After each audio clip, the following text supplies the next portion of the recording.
अजमेर दरगाह में शिव मंदिर होने के दावे को लेकर आज अजमेर के सिविल कोर्ट में भारतीय पुरातत्व सर्वेक्षण विभाग एएसआई और अल्पसंख्यक विभाग की ओर से पेश किए गए 2 प्रार्थना पत्र पर सुनवाई हुई। अब दरगाह कमेटी के प्रार्थना पत्र पर आगामी 6 सितंबर को सुनवाई की जाएगी।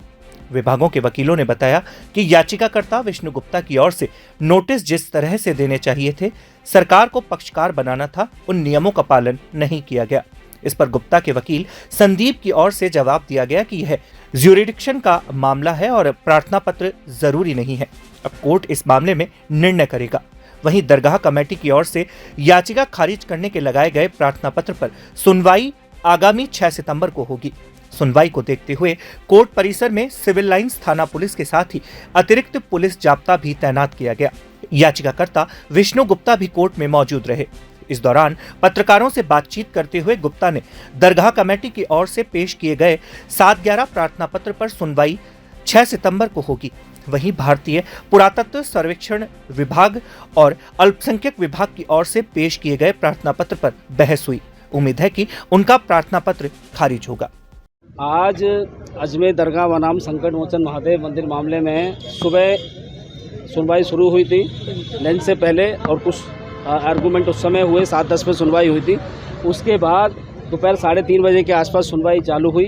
7:10 पे सारी सुनवाई पूरी हो गई। माननीय अदालत ने ऑर्डर रिजर्व किया है और वहीं 7:11 पर भी अब सुनवाई अगली डेट पे होगी और अगली डेट पर ही 7:10 का ऑर्डर आएगा और अगली डेट पर ही 7:11 पर सुनवाई होगी। और मैं मानता हूं कि 7:10 उनकी खारिज होगी।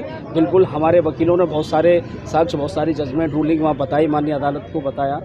मुस्लिम पक्ष के वकीलों ने भी बताया, हमारे वकीलों ने भी बताया। न्याय संगत न्याय होगा।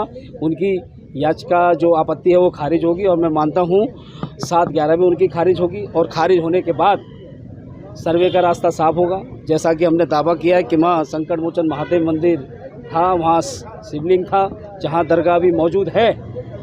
जब सर्वे होगा तो बहुत सारे साक्ष्य मिलेंगे और यही कहना चाहता हूँ कि सभी को बहुत बहुत शुभकामनाएं। जल्द ही ये केस आगे बढ़ रहा है। प्रार्थना पत्र सुने गए। मैं आज प्रस्तुत हुआ हूँ पक्षकार की तरफ, वादी की तरफ से। मैं संदीप कुमार, राजस्थान हाईकोर्ट जयपुर से। और यहाँ पर जो 2 प्रार्थना पत्र जो है, जो प्रतिवादी संख्या 2 और 3 थे, उनमें एक तो है एएसआई और दूसरा है अल्पसंख्यक विभाग।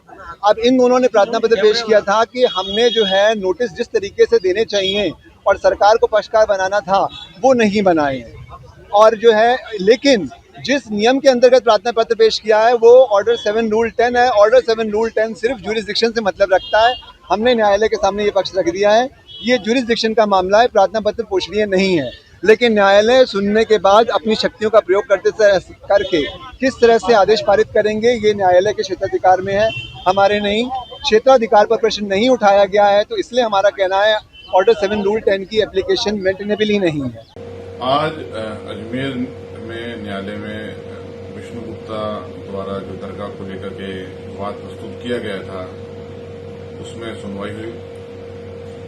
पिछली तारीख पे प्रतिवादी ने जो ऑर्डर 7 रूल 10 सीपीसी का प्रार्थना पत्र प्रस्तुत करते हुए निवेदन किया था कि यह वाद चलने योग्य नहीं है और मेंटेनेबल नहीं है, इसलिए इसको लौटाया जाए।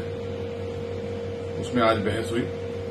बहस के दौरान प्रतिवादीगण ने बहस में उनके अधिवक्ता ने यही बात रखी कि सीपीसी का जो प्रावधान है सेक्शन 79, उसमें मैंडेटरी प्रोविजन है कि कोई भी वाद यदि किसी सरकार के विरुद्ध, चाहे वो स्टेट गवर्नमेंट हो या सेंट्रल गवर्नमेंट हो, उनके विरुद्ध प्रस्तुत किया जाता है तो उसमें उनको पार्टी बनाया जाना मैंडेटरी प्रोविजन है, जो कि इसमें नहीं बनाया गया था। आज एक तो ये तर्क रहा उनका, और सेक्शन 80 का जो notice before filing the suit दिया जाता है उसकी कंप्लायंस भी नहीं हुई है।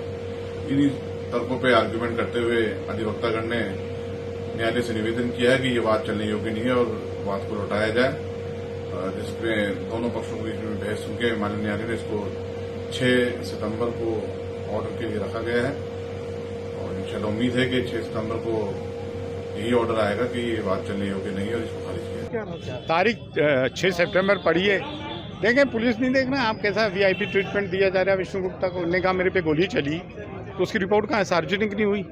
मतलब जो भी एंटी मुस्लिम को केस करे और एंटी मुस्लिम एजेंडा लेकर आए मस्जिद तोड़ दरगाहों के नीचे मंदिर देखे हो, बड़ा हाइप किया जाता है। ये 11 साल से हो रहा है। इट्स अ कम्युनल एजेंडा जो पूरे 11 साल से मस्जिद दरगाह खानगाहों को डिमोलिश किया जाता है, मॉब लिंचिंग की जा रही है। और ये एक ऐसी जगह है जब सभी धार्मिक लोगों की आस्था है उसको भी ख़राब किया जा रहा है, देश के कम्युनल हार्मनी को नुकसान पहुँचाया जा रहा है। और पुलिस वालों को देखें क्या VIP ट्रीटमेंट दे रहा है उनको।